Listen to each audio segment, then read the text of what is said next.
नमस्कार दोस्तों, welcome to my YouTube channel. दोस्तों, आज की वीडियो में हम बात करेंगे यूपी लेखपाल के बारे में और ग्रामीण परिवेश का ये मेरा पहला वीडियो होगा। इस वीडियो में आपको करीब 65 क्वेश्चन मिलेंगे, तो आप सभी वीडियो को लाइक और शेयर जरूर कर दें और चैनल को जरूर सब्सक्राइब कर लें। देखिए, ग्रामीण परिवेश के 25 क्वेश्चन पूछे जाएंगे। बहुत ही इम्पोर्टेंट पार्ट है यूपी लेखपाल को क्लियर करने के लिए, तो आप सभी सारे क्वेश्चंस के आंसर ज़रूर दें और वीडियो को लाइक और शेयर जरूर करें। पहला क्वेश्चन है यहाँ पर, उत्तर प्रदेश में किसी नगर पालिका के अध्यक्ष का निर्वाचन किया जाता है, तो किस तरीके से किया जाता है ये आपको बताना है। अपने नगर क्षेत्र में निर्वाचित सभी वयस्कों द्वारा, अपने नगर क्षेत्र की निर्वाचक सूची में शामिल सभी निर्वाचकों द्वारा, अपने नगर निकाय में निर्वाचित सदस्यों द्वारा, अपने नगर के क्षेत्र के वार्डों के निर्वाचन क्षेत्र द्वारा। तो किस तरीके से किया जाता है, यहाँ पर राइट आंसर हो जाएगा इसका ऑप्शन सेकंड और फोर्थ। ठीक है, अपने नगर क्षेत्र की निर्वाचक सूची में जितने भी सभी निर्वाचक शामिल हैं उनके द्वारा, और अपने नगर क्षेत्र के वार्डों के निर्वाचन क्षेत्र से। काफ़ी इंपॉर्टेंट क्वेश्चन है। अगला क्वेश्चन है यहाँ पर, निम्नलिखित युग्म में से कौन सा युग्म सुमेलित नहीं है। ठीक है, देखिए ये बताना है आपको कहाँ पर क्या स्थानीय निकाय के नाम से इसको कहा जाता है। तो लखनऊ छावनी परिषद सही है, यहाँ पर कानपुर नगर निगम सही है। गाज़ियाबाद देखिए नगर पालिका नहीं है। ठीक है, गाज़ियाबाद नगर निगम है, इसीलिए यहाँ पर ये वाला यहाँ पर राइट आंसर ऑप्शन सी हो जाएगा। और गाज़ियाबाद नगर निगम ऐसा है जिसने पहला अपना ग्रीन बॉन्ड जारी किया। सबसे पहले स्टॉक एक्सचेंज में शामिल होने वाला नगर निगम भी गाज़ियाबाद है।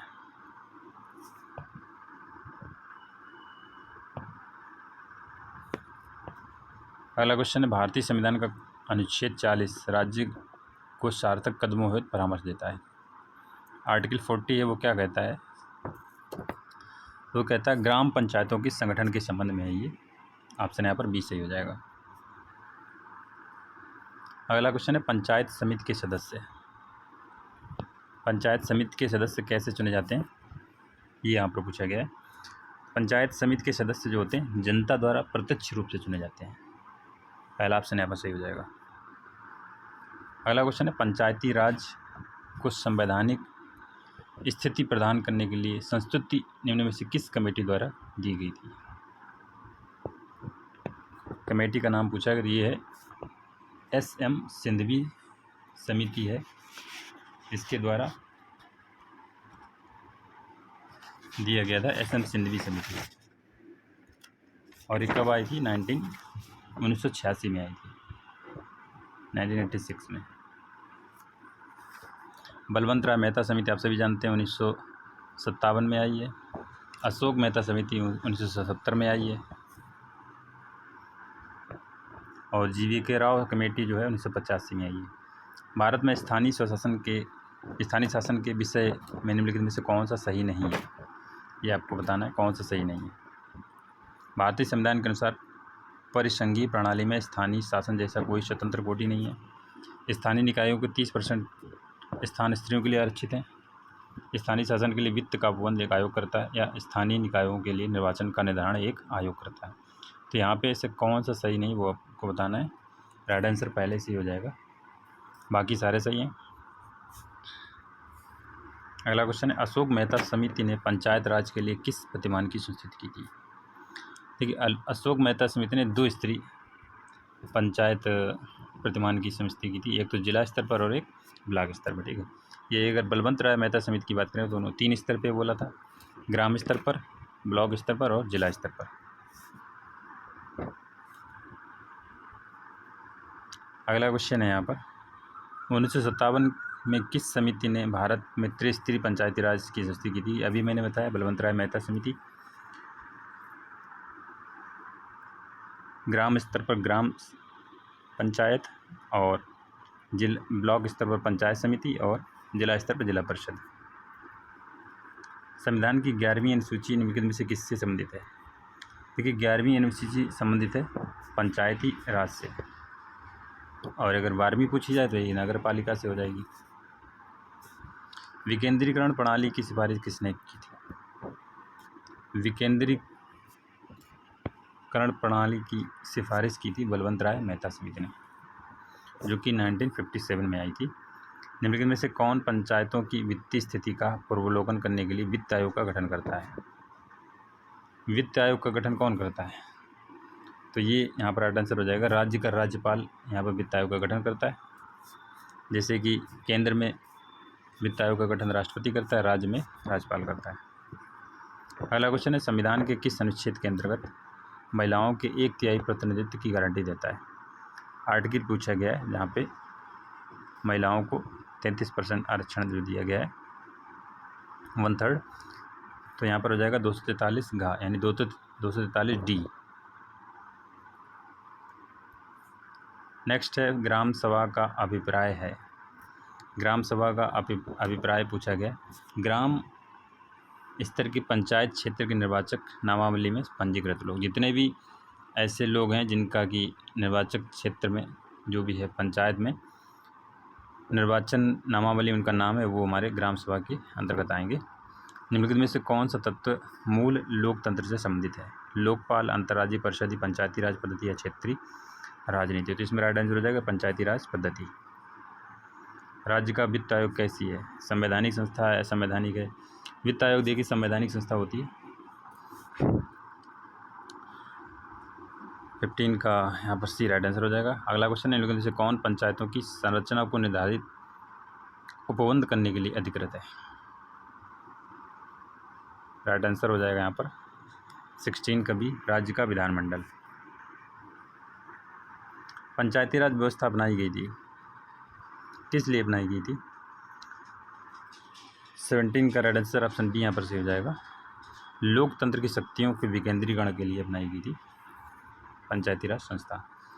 महिलाओं को पंचायतों में आरक्षण भारत के संविधान की किस संशोधन द्वारा दिया गया है?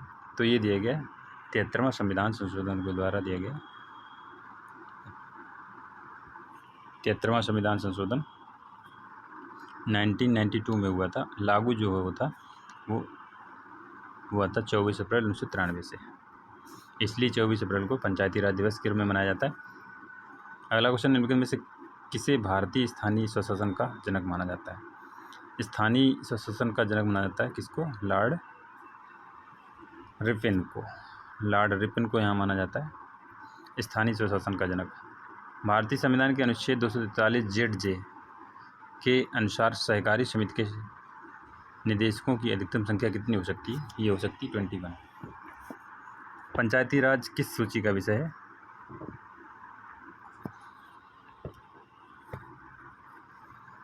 पंचायती राज किस सूची का विषय है? राज्य सूची है, समवर्ती सूची, केंद्र सूची। तो यहाँ पर राइट आंसर हो जाएगा राज्य सूची। पंचायती राज राज्य सूची का विषय है। अगला क्वेश्चन है, पंचायत चुनाव होते हैं प्रत्येक 5 साल में एक बार पंचायत चुनाव होते हैं, प्रत्येक 5 वर्षों में। अगला क्वेश्चन है, निम्नलिखित में से कौन सी एक समिति पंचायती राज संस्था से संबंधित नहीं है? देखिए बलवंत राय मेहता समिति थी, अशोक मेहता समिति भी है, LM सिंघवी समिति भी है, PV नरसिंह राव समिति नहीं है। यहाँ पर राइट आंसर पहला हो जाएगा, ठीक है, यहाँ पे पहला यहाँ पर सही हो जाएगा। अगला क्वेश्चन, इनमें से कौन सी समिति पंचायती राज संस्था से संबंधित नहीं है? दिनेश गोस्वामी समिति, LM सिंघवी समिति, सादिक अली समिति, अशोक मेहता समिति। यहाँ पर राइट आंसर हो जाएगा दिनेश गोस्वामी समिति, बाकी सारी हैं। संविधान के किस भाग से पंचायती राज व्यवस्था संबंधित है? भाग पूछा गया यहाँ पे, ठीक है, तो यहाँ पे भाग 9 होगा। पंचायती राज व्यवस्था भाग 9 में है, और एक नगर पालिकाएँ पूछी है तो भाग 9 का। भारत संविधान की 11वीं अनुसूची किससे संबंधित है? 11वीं अनुसूची से संबंधित है पंचायती राज से। भारत में महिलाओं के लिए एक स्थान आरक्षित है, कहाँ पर है? पंचायती राज संस्थाओं में महिलाओं के लिए स्थान आरक्षित है, 1/3 पर 1/3 है। भारतीय संविधान की 11वीं अनुसूची में पंचायतों के लिए कुल कितने विषय निर्धारित किए गए हैं? पंचायतों के लिए कुल 29 विषय अनुसूची 11 में है, और अगर नगर पालिकाओं के लिए पूछा जाता है अनुसूची 12 में तो 18 विषय हैं, ठीक है, दोनों आपको याद रखना है, नगर पालिकाओं के लिए 18 और पंचायतों के लिए 29 विषय। भारत के पंचायती राज व्यवस्था का वास्तुकार किसे कहा जाता है? पंचायती राज व्यवस्था का वास्तुकार कहा जाता है बलवंत राय मेहता को। निम्नलिखित में से कौन सा राज्य सरकार तथा स्थानीय शासन के बीच राजस्व बंटवारे के लिए उत्तरदायी होता है? तो ये होता है राज्य का वित्त आयोग। नेक्स्ट क्वेश्चन है सूची 1 को सूची 2 से आपको यहाँ पर सम्मिलित करना है। देखिए, बलवंत राय मेहता समिति ने त्रिस्तरीय पंचायती राज व्यवस्था के लिए दिया था। अशोक मेहता जो थे 2 स्तरीय के लिए थे, और LM सिंघवी ये स्थानीय स्वशासन पद्धति थे। GVK राव जो समिति थी प्रतिनिधित्व के तरीके में सुधार किया था। ठीक है,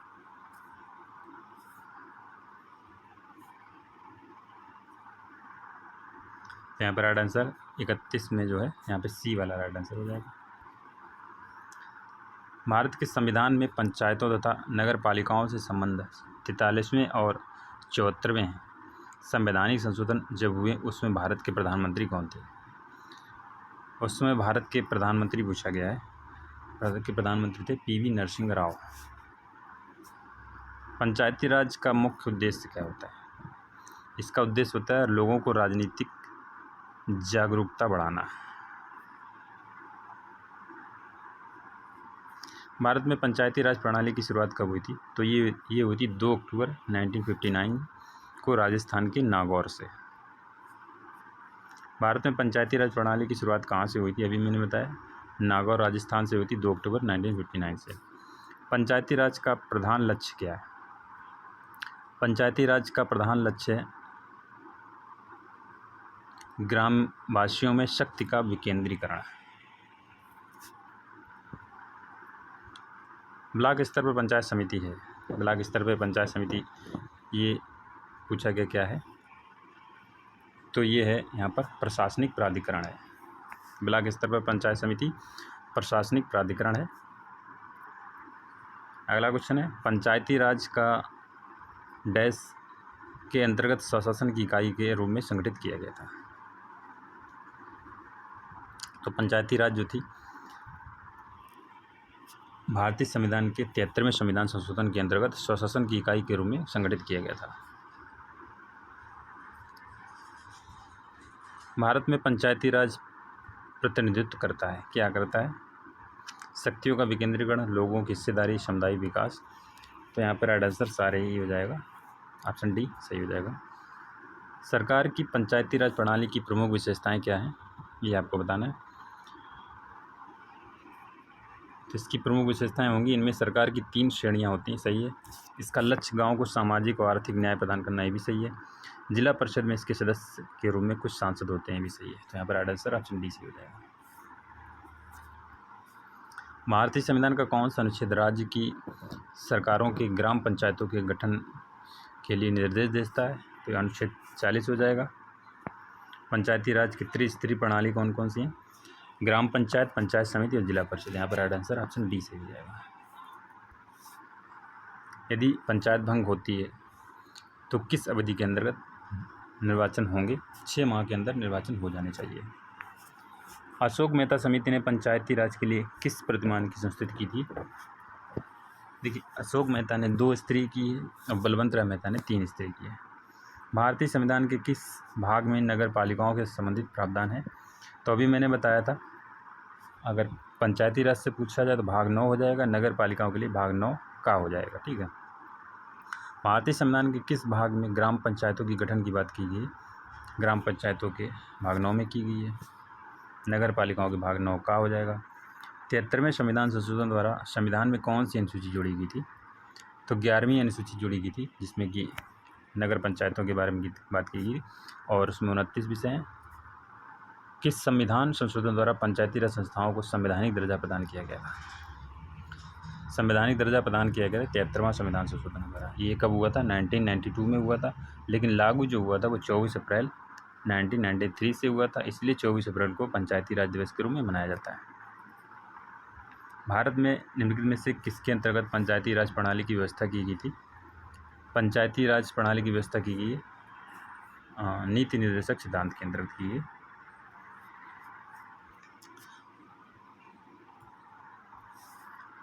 73वीं संविधान संशोधन के प्रावधानों किस समाज के किस वर्ग को सत्ता हस्तांतरण की दृष्टि से ऐतिहासिक कदम माना जाता है? तो ये माना जाता है महिला वर्ग, क्योंकि महिलाओं के लिए 33% आरक्षण की व्यवस्था की गई पंचायती राज में। अगला क्वेश्चन है 73वें संविधान संशोधन द्वारा पंचायती राज संस्थाओं के लिए किस तरह के चुनाव का प्रावधान किया गया है? तो ये प्रावधान है प्रत्यक्ष एवं गुप्त मतदान। नेक्स्ट क्वेश्चन है पंचायती राज संस्थाओं के निर्वाचन के लिए उत्तरदायी है राज्य निर्वाचन आयोग, उत्तरदायी है यहाँ पर। 73वें संविधान संशोधन के अनुसार पंचायती राज संस्था का कार्यकाल वर्ष क्या रखा गया है? तो 5 वर्ष का होता है कार्यकाल। 73वें संविधान संशोधन अधिनियम किस तिथि को लागू हुआ था? तो हमने बताया था ये 24 अप्रैल 1993 को लागू हुआ है। 24 अप्रैल को इसीलिए पंचायती राज दिवस मनाते हैं। भारत में सर्वप्रथम पंचायती राज कब प्रारंभ किया गया था?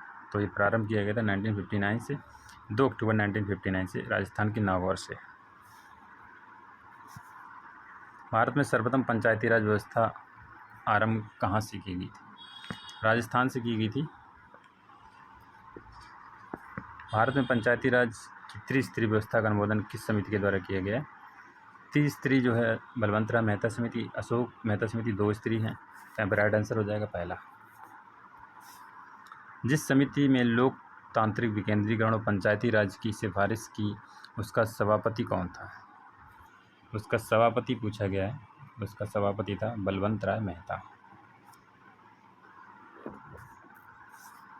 पंचायत चुनाव कराने के हेतु निर्णय किसके द्वारा लिया जाता है? चुनाव जो करवाना ये निर्णय लिया जाता है राज्य सरकार के द्वारा लिया जाता है और करवाता है चुनाव आयोग। ठीक है, निर्णय जो है राज्य सरकार लेती है, लेकिन चुनाव आयोग करवाता है राज्य सरकार का। भारत का पहला नगर निगम कहाँ स्थापित हुआ था? भारत का पहला नगर निगम स्थापित हुआ था मद्रास में। तहसील स्तर पर सरकारी निकायों को क्या कहा जाता है? तहसील स्तर पर पूछा गया है, सरकारी निकायों को पंचायत समिति कहा जाता है। एक व्यक्ति के लिए पंचायत का सदस्य बनने के लिए न्यूनतम आयु क्या है? न्यूनतम आयु है 21 वर्ष। ठीक है। भारत में ग्राम पंचायत की कुल संख्या कितनी है? ग्राम पंचायत की संख्या पूछेगी तो यहाँ पर ग्राम पंचायत की संख्या हो जाएगी 2,40,202। यदि पंचायत भंग होती है तो किस अवधि के अंदर चुनाव होने चाहिए? 6 माह के अंदर चुनाव हो जाने चाहिए। लेकिन अगर जो पंचायत भंग होती है उसका कार्यकाल अगर 3 महीने का बचता है 5 साल पूरे होने में, तो फिर चुनाव जो है आवश्यक नहीं है कि दोबारा चुनाव कराया जाए, यानी नए सिरे से चुनाव होंगे। भारत में ग्राम पंचायतों की संख्या कितनी है? संख्या क्या है? ग्राम पंचायतों की संख्या, ये लास्ट क्वेश्चन है, गैर आबादी वाले गाँव से अधिक है ग्राम पंचायतों की संख्या। तो देखिए ये लास्ट के क्वेश्चन थे, वो पूछे गए क्वेश्चन भी हैं। तो आज के वीडियो में इतना ही दोस्तों, कल फिर मिलेंगे आपको एक नए वीडियो के साथ में। तो ये मैं इस वीडियो को लाइक और शेयर जरूर करें और चैनल को जरूर सब्सक्राइब कर लें, ताकि आपके लिए ऐसे ही वीडियो लाते रहें, और वीडियो को लाइक ज़रूर करें। Thank you for watching.